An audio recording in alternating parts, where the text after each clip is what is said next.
Capítulo 19. Cuando Marguerite entró en su despacho de la comisaría, ya tenía encima de la mesa un documento que atestiguaba el cauce urgente que se estaba siguiendo en el reabierto expediente Leibowitz. Dentro de un sobre marrón aguardaba el dictamen del perito grafólogo, el experto que había analizado minuciosamente cada línea de la carta que se había descubierto en casa del suicida. La idea de que un inocente estuviera cumpliendo condena, en realidad, la mera posibilidad de que a raíz de ello pudiera derivarse una condena de responsabilidades que llegaría incluso a niveles políticos, espoleaba los ánimos en el difuso ámbito de la burocracia.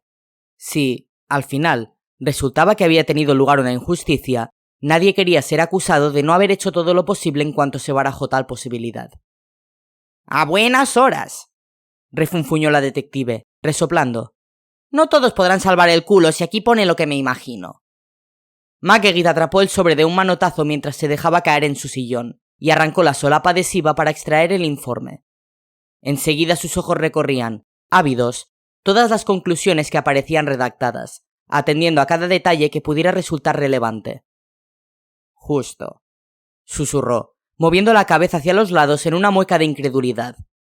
«El tipo que está en la cárcel es inocente. Qué fuerte. Ojalá nunca tenga que verme con la justicia desde el otro lado». No perdió el tiempo. A los pocos segundos había descolgado el teléfono y comunicaba las novedades al comisario. «Máxima discreción», instruyó su jefe maldiciendo por lo bajo. «Este caso no debe trascender o la mierda nos va a salpicar a todos. Esta misma tarde remitiremos al juez de guardia el dictamen grafológico y un detallado informe que quiero sobre mi mesa en 1 hora, para que se emita sobre la marcha una orden de puesta en libertad para el implicado. Quiero a ese hombre en la calle esta noche». «De acuerdo, jefe». Marguerite acarició su collar de amatistas, poco satisfecha todavía. «¿Y qué más?». Se produjo un breve silencio al otro lado. «¿Y qué más?», repitió el comisario, a la defensiva. «Detective Betancourt, déjese de rodeos. No tengo tiempo y mucho menos para gastarlo con usted». Siempre tan simpático, pensó ella. Nunca se habían llevado bien, por una cuestión de disparidad de criterios a la hora de trabajar. Los métodos poco ortodoxos de ella no convencían a algunos de sus superiores en la policía. Menos mal que no se habían enterado todavía de cómo había resuelto el caso de la desaparición de la señora Goubert. Y ello a pesar de la eficacia demostrada en diferentes ocasiones. Marguerite, tras varios conflictos con compañeros originados siempre por esa misma causa, había terminado por extraer sus propias conclusiones. La mediocridad se siente amenazada por todo aquello que cuestione los procedimientos convencionales. Los profesionales más grises, temerosos en el fondo de que algo los obligue a cambiar sus mecanizadas rutinas, reaccionan con cierta agresividad hacia cualquier innovación, originalidad, sin detenerse a valorar si las aportaciones creativas pueden suponer, en efecto, una mejora en la forma de trabajar. Por todo eso ella resultaba incómoda. Algunos habrían estado encantados de que cambiara de unidad. Menos mal que Marguerite despreciaba por completo el juicio de sus compañeros más incompetentes. El problema venía cuando necesitaba algo de sus jefes, claro. Entonces su posición era más problemática. Qué poco efecto habían tenido las felicitaciones oficiales por haber resuelto meses antes el caso del asesino en serie que acabara, entre otras cosas, con la vida de Delaveau. A Marguerite se le había impuesto una medalla al mérito profesional en un solemne acto oficial con presencia del alcalde de París. Y en eso había quedado todo, por lo visto. Bueno, en eso, y en una reactivación de las suspicacias que su forma de trabajar despertaba en policías menos audaces. Al menos al comisario no se le podía acusar de falta de franqueza, desde luego. «Algo habrá que ofrecer al señor Leibowitz», se atrevió ella a sugerir. «¿No le parece? Para que no tenga que hacer frente solo a todos los trámites que se le avecinan, me refiero, incluyendo la herencia de su hijo». Desde el auricular llegó a la mujer un sonoro suspiro. «¿Acaso eso es competencia nuestra?». «Sería un detalle después de todo lo que ha debido de sufrir el pobre hombre». El comisario soltó una sarta de improperios. «Detective Betancourt, hágase monja si quiere, pero no me incordie. Lo que hay que oír». Ella, muy capacitada para soltar por su boca barbaridades mucho mayores que las que acababa de escupir el comisario a través del auricular, se contuvo para no empeorar las cosas. A fin de cuentas sabía qué tecla pulsar para obtener el efecto deseado. «Sería conveniente tener contento a ese señor, jefe». Una escueta observación de lo más elocuente. El comisario captó a la perfección los riesgos existentes, una perspectiva que el estrés por casos más urgentes le había impedido contemplar por un instante. «Ya hablaré con la asesoría jurídica», claudicó, intimidado ante el panorama que podía abrirse. A ver qué se puede hacer. ¿Algo más? Marguerite sonreía en silencio. Había captado el último retintín de su jefe, que ignoró como tantas otras veces. Lo importante era que se había salido con la suya. Nada más, jefe. Gracias. Llegó hasta ella un sonido seco. El comisario acababa de colgar. Daphne, a la hora de completar el testimonio inicial de Pascal, había elegido muy bien sus palabras para que nadie se sintiera responsable. No había que olvidar que si Marc acababa vagando libremente por la Tierra de la Espera era por intermediación, inconsciente, eso sí, de Pascal, Michel y Beatrice. Pero aquel no era un dato relevante que hubiese que sacar a colación. Marc estaba detrás de los asesinatos. Eso era lo trascendente. Y estaba apostando fuerte desde su dimensión. Aniquilar valiéndose de la sorpresa a dos pacíficos médiums con rango de maestro era un hecho que hablaba por sí mismo. La ambición de aquel demonio de apariencia infantil constituía el peor de los indicios. Descubrir que se podía matar a un vivo desde el más allá había desencajado las facciones de los chicos, que recuperaban así el recuerdo de las conexiones existentes entre el mundo de los vivos y la brumosa región de los muertos. Hasta ese instante, el único vínculo nítido que habían asumido entre ambas regiones lo constituía el de los fantasmas hogareños, que podían ofrecer una apariencia aterradora, pero que no suponían una amenaza directa. No obstante, todo había cambiado desde que un demonio se movía por la Tierra de la Espera. La amenaza de Beguet parecía un juego de niños, aprovechando las sesiones de espiritismo para colarse en la dimensión de los vivos. Pascal, recuperando la hipótesis de Marcel, se planteó si desde su madriguera aquella criatura tendría acceso al sector de las ánimas hogareñas. En ese caso, incluso podría emplear aquel cauce para alcanzar en espíritu al mundo de los vivos, sin necesidad de ceñirse a la actividad arbitraria de los médiums, lo que justificaría los últimos ataques que había sufrido, dedujo, sin atreverse a volver a sacar aquella prematura conclusión. ¿Y ahora qué? La pregunta de Dominique evidenció las inquietudes de todos los presentes. Pascal, con el rostro ceñudo, intuyó la primera consecuencia de aquel agravamiento de las circunstancias. Pues de momento, hemos de suspender la entrada del viajero en la puerta oscura, comunicó Daphne mientras barría a todos con la mirada. Con tu permiso, Pascal. Al menos hasta mañana. Necesitamos algo de tiempo para valorar la situación y no incurrir en riesgos innecesarios. Pero, ¿por qué? El viajero se había puesto de pie, acentuando así su disconformidad. Ahora mismo el problema está aquí, ¿no? Ese Beguet irá por mí mañana, cuando termine el plazo y vea que no le he llamado. Entonces, no entiendo... No es tan sencillo, le cortó Marcel. Aunque hasta ahora solo haya atacado a videntes, la verdadera amenaza se encuentra en el más allá. Es demasiado peligroso. No podemos dejarte ir sin tomar precauciones, añadió la bruja. Ten en cuenta que nuestro apoyo se queda en este mundo, y todavía no sabemos qué pretende ese ente demoníaco. Pero allí también cuento con... Se detuvo antes de llegar a pronunciar aquel nombre. Beatrice. Pascal, sorprendido ante unos reflejos que se habían activado en su interior de forma inconsciente, miró disimuladamente a Michel. Y es que, a pesar de que Pascal seguía experimentando un temor reverencial a introducirse en la puerta oscura, mucho más ahora tras las últimas noticias, había otros ingredientes que lo impulsaban a pisar de nuevo la tierra muerta. Y el más poderoso de ellos, ahora lo veía claro, era la presencia del espíritu errante. Quería ver a Beatrice, encontrarse una vez más junto a ella. Allí la ayuda que pueden prestarte es muy limitada, aseveró Marcel al cabo de unos segundos. Son solo... muertos. La inflexión empleada por el forense para aquellas últimas palabras transmitía delicadeza, pero no por ello resultaron menos punzantes para Pascal. Michel había sentido ante aquella afirmación. Eran solo muertos, y Pascal tenía toda la vida por delante. Para ella, Beatrice pertenecía a la categoría de fantasma, un mensaje rotundo que se esforzó en transmitir a su amigo desde una posición personal demasiado próxima a un germen de despecho. Pascal, por su parte, observaba todo sin alterar su gesto crítico, incapaz de reaccionar después de pasar toda la noche preparándose para una experiencia que no iba a producirse. Una agresiva decepción lo engullía, y tenía miedo de no poder justificarla ante los demás sin comprometerse. Continuó contemplando al grupo reunido. Ante él se erguían los rostros preocupados de Marcel y Daphne, el semblante inquieto de Michel. Sus ojos fueron los únicos que, al cruzarse con los suyos, lograron desestabilizarle desde su velada acusación. La atención de Duarte, a la que el joven medium procuraba imprimir un improvisado sesgo profesional, o las pupilas brillantes de Jules, que parecía estar superando su fatiga crónica gracias a lo emocionante que debía de resultarle incluso el mismo espacio en el que se encontraban. Dominique se limitaba, desde la posición lateral de su silla de ruedas, a guardar un desenlace en el que prefería no intervenir, prudente por una vez e impactado al mismo tiempo por el carácter enérgico que estaba exhibiendo Pascal y que todavía no asociaba del todo con su amigo. «Está bien», concedió por fin el viajero, volviendo a sentarse a regañadientes. «Pero mañana sí cruzaré la puerta. Tengo que hacerlo.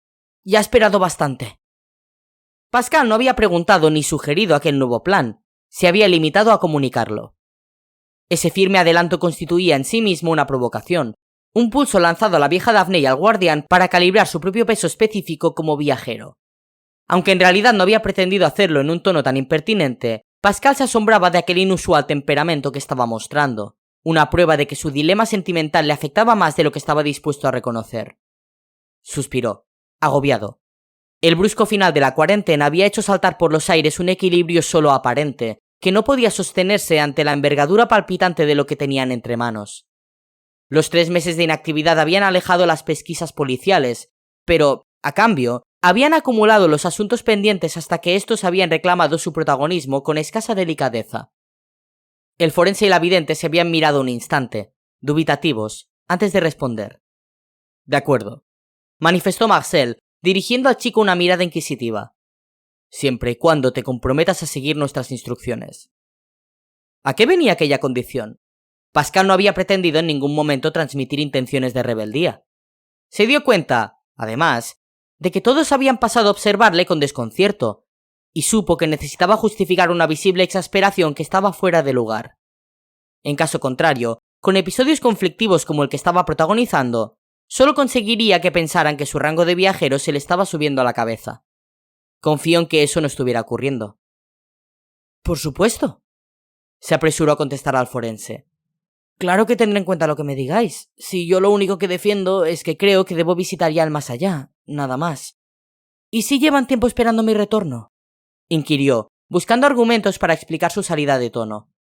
«Poneos en mi lugar, necesito volver allí.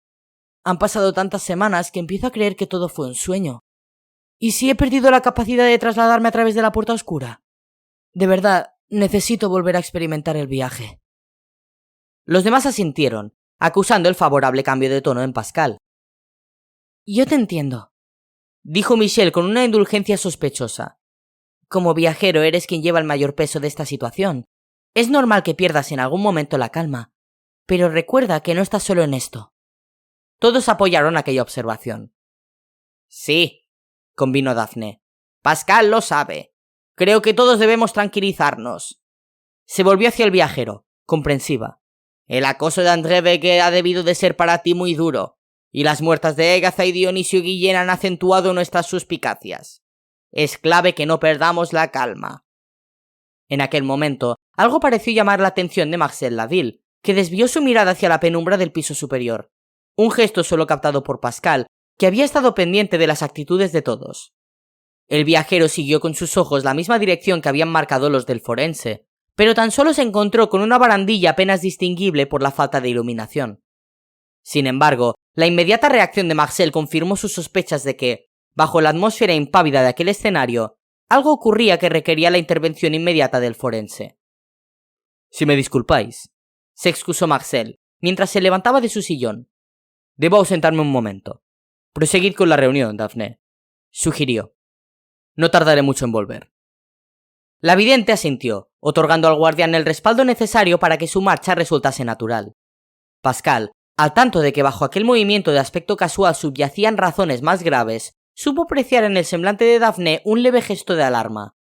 La vieja pitonisa era una mujer experimentada y sabia.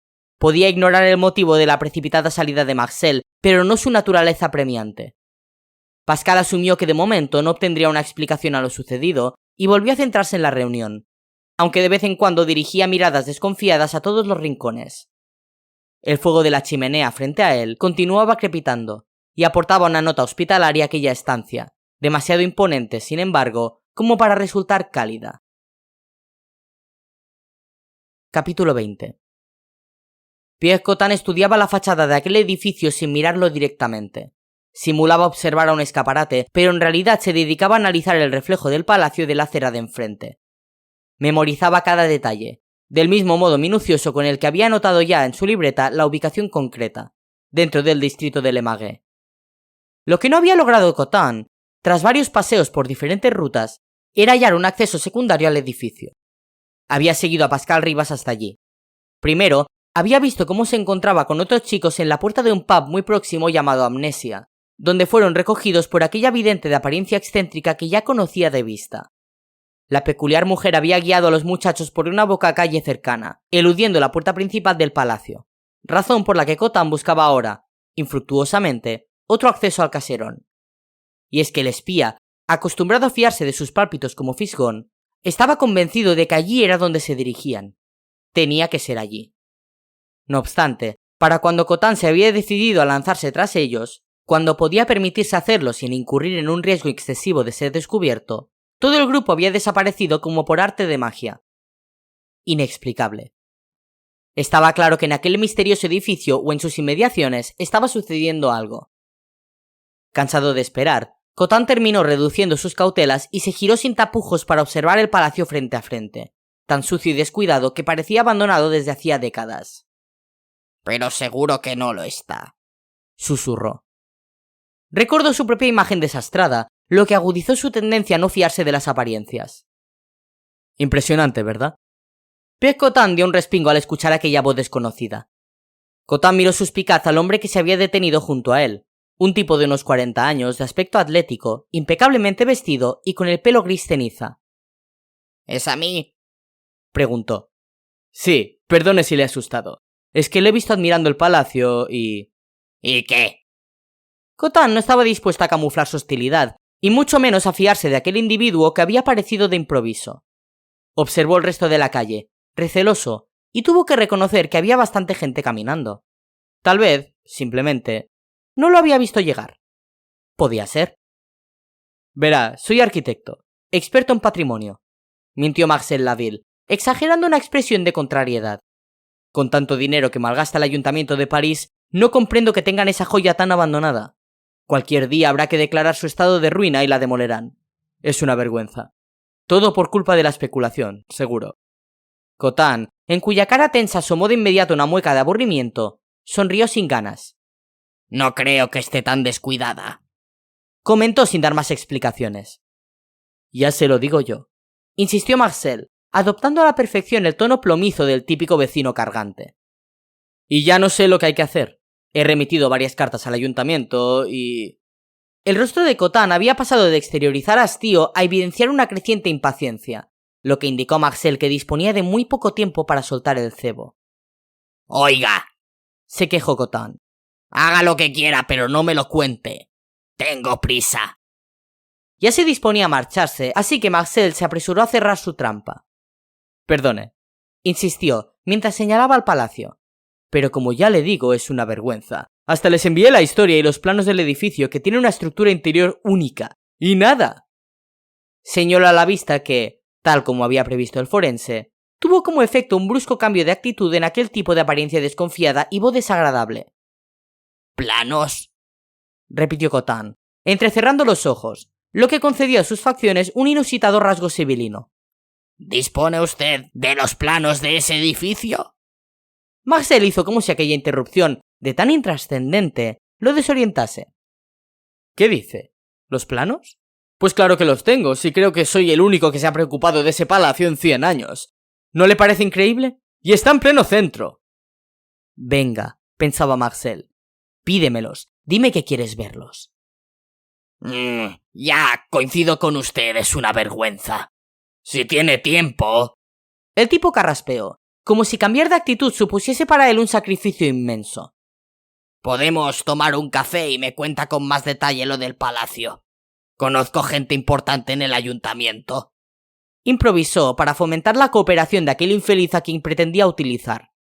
«Que a lo mejor podría agilizar los trámites de sus quejas». «Verá, es que ahora...», se justificó. «Debo hacer unas gestiones. Si quiere puede acompañarme y mientras caminamos se lo voy explicando todo». Sería una suerte si usted pudiera conseguir que se restaurase ese palacio. Yo se lo agradecería mucho. Detuvo su discurso, como asaltado por una ocurrencia. Si sobra tiempo, a lo mejor incluso puedo enseñarle los planos. Vivo cerca de aquí. Si quiere, claro. Como le veo tan interesado. Pierre Cotin aún dirigió sus ojillos astutos hacia los alrededores, dudando, debatiéndose ante la tentación de aquella oportunidad que acababa de presentársele. Me parece bien. Accedió al fin. Vamos pues.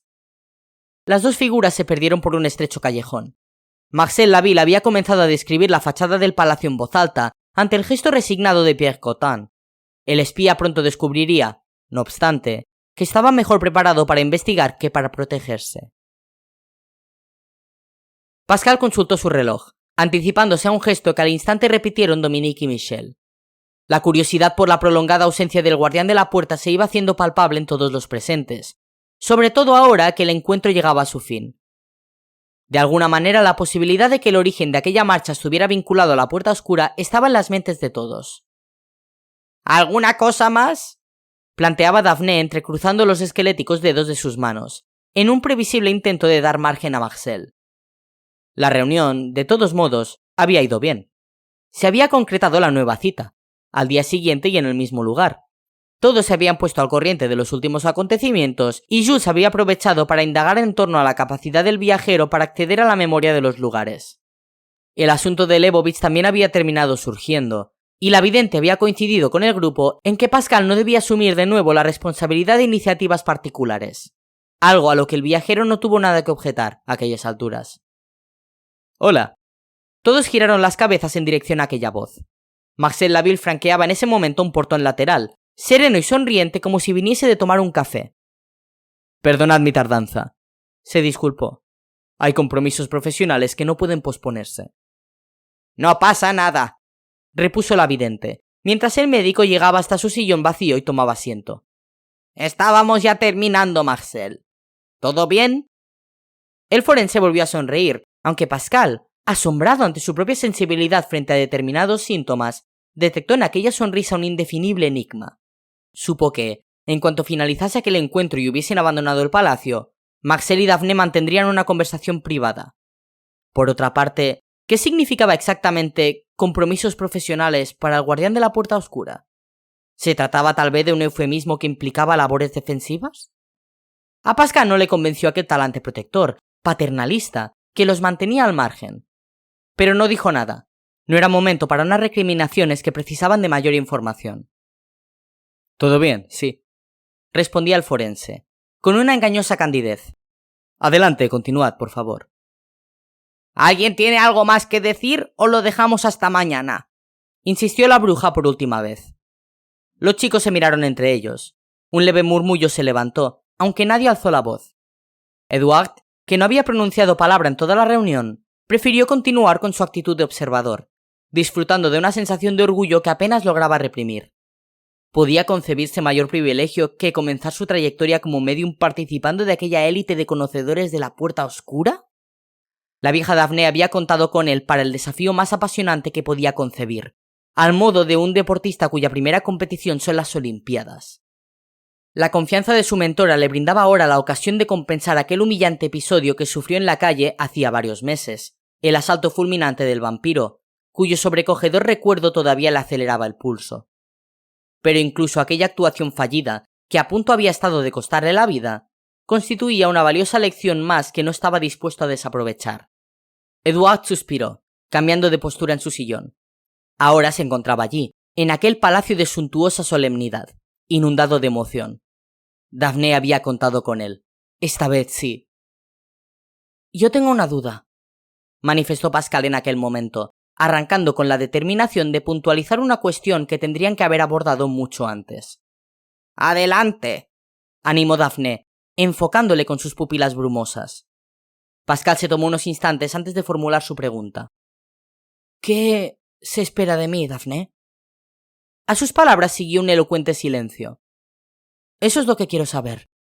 En realidad, no sé qué va a pasar conmigo a partir de ahora». Aquel interrogante, en apariencia sencillo, ocultaba sin embargo una incógnita de profundo calado. El ritmo frenético y las propias circunstancias en las que Pascal se había convertido en el viajero habían impedido tratar antes un tema tan elemental como ese. ¿Para qué servía el viajero? O, desde una perspectiva de mayor trascendencia, más mística, ¿qué razón de ser anidaba en la existencia de una figura semejante a lo largo de los siglos? Todos conocían ya la leyenda que justificaba su origen, en torno a una tragedia amorosa en la Italia del siglo XII. Pero la cuestión no era esa, sino la propia utilidad de la puerta oscura.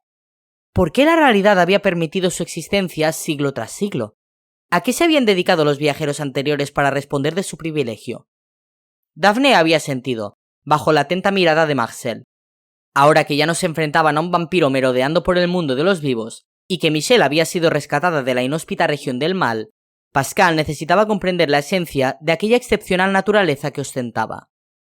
La vida y la muerte se empeñaban en sepultarlos con su sucesión abrumadora de acontecimientos. «Ya has ejercido como viajero en este mundo», aseveró Marcel con gravedad. La carta de la señora Lebovitz o la resolución del crimen de Gubet así lo atestiguan. Pascal se quedó pensativo. ¿Esa es mi función, entonces? ¿Atender las llamadas de los fantasmas hogareños? Marcel hizo un gesto afirmativo con la cabeza. Pero en casa de los Gubert no vi ningún fantasma hogareño, repuso el chico, valorando el alcance de lo que se iba diciendo. Daphne ofreció, solícita, la clave de aquella duda. La mujer asesinada fue quien mantuvo el recuerdo en el lugar, Pascal. Es otra forma de dirigirse a ti. Tú la liberaste. El chico resopló, esforzándose por procesar aquella información que amenazaba con superarle. Así es, convino Marcel. La realidad demuestra que en ocasiones las injusticias quedan sin resolverse en esta tierra. Expuso. La misma causa que respalda la existencia de los entes hogareños, los asuntos pendientes que obstaculizan a esos espíritus a abandonar nuestra dimensión, justifica el cometido del viajero. Es cierto, no obstante, que en muchos casos el mero transcurso del tiempo permite que esos motivos sin solucionar, que impiden a algunas almas descansar en paz, se resuelvan y puedan seguir su camino natural. Por ejemplo, si tú no hubieras intervenido en el esclarecimiento del caso Gubert, el cadáver de su esposa no hubiera sido descubierto, así que ese tipo habría vivido libre mientras ella permanecía espiritualmente en la casa, sin poder marcharse. Ahora bien, en el momento en el que él falleciese sería llevado a la tierra de la oscuridad, lo que al mismo tiempo liberaría el alma de su mujer, que por fin podría abandonar la casa. Entonces, no soy necesario, concluyó Pascal tras meditar unos segundos. Lo eres como herramienta que puede ahorrar sufrimientos, matizó Marcel. Hay cadenas que pueden tardar generaciones en romperse sin ayuda. Tu presencia supone una luz de esperanza para esas almas que permanecen ancladas en una oscuridad inerte, ignorantes de su destino. Conozco esa dimensión, afirmó Pascal. Me hago a la idea. A raíz de aquellas declaraciones, Pascal evocó la figura del Quijote. La solitaria silueta del caballero andante se le antojó demasiado próxima a su propia figura como viajero. Sintió la soledad de quien se consagra a un empeño incomprendido por el mundo, una soledad íntima que él ya había sufrido otras veces y que no podía compartir. El privilegio de ostentar la condición de viajero implicaba algunas desventajas, y ser consciente de ello no las hacía más llevaderas. ¿Puedo transmitir mensajes entre vivos y muertos? Planteó, buscando utilidades a su capacidad de moverse por los dos mundos, entre las que resaltaba la fraudulenta propuesta de Beke. Viajeros anteriores a ti desempeñaron funciones parecidas, manifestó Daphne. Los mediums logramos hacer eso mediante nuestras sesiones de espiritismo, pero en cambio tú puedes llevarlo a cabo físicamente. Incluso puedes, como ya sabes, trasladar objetos entre dimensiones. Pero hay más. Pascal alzó una ceja en señal de interrogación ante ese aviso de Marcel, aguardando aquella información añadida. Tu cometido también incluye proteger a los vivos de presencias muertas que, a veces, se conectan a nuestro territorio aprovechando resquicios entre las dimensiones. Se explayó el guardián.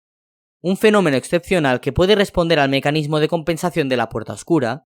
Todos recordaron que la llegada del vampiro Gautier se había producido precisamente al acceder Pascal al mundo de los muertos, o bien a otro tipo de irregularidades. ¿Irregularidades como cuáles?, quiso saber Pascal. La respuesta no se hizo esperar. Como Marc, sentenció Marcel. Un tema que habrá que solucionar cuanto antes. En el fondo, cayó en la cuenta. y aunque sea algo arriesgado, sí necesitamos que viajes. Daphne también se había percatado de ello conforme la conversación avanzaba. Necesitamos saber más de los movimientos del ente, algo que desde nuestro mundo resulta muy difícil. Puede haber más vidas de mediums en juego y hemos de anticiparnos. El viajero asentía satisfecho.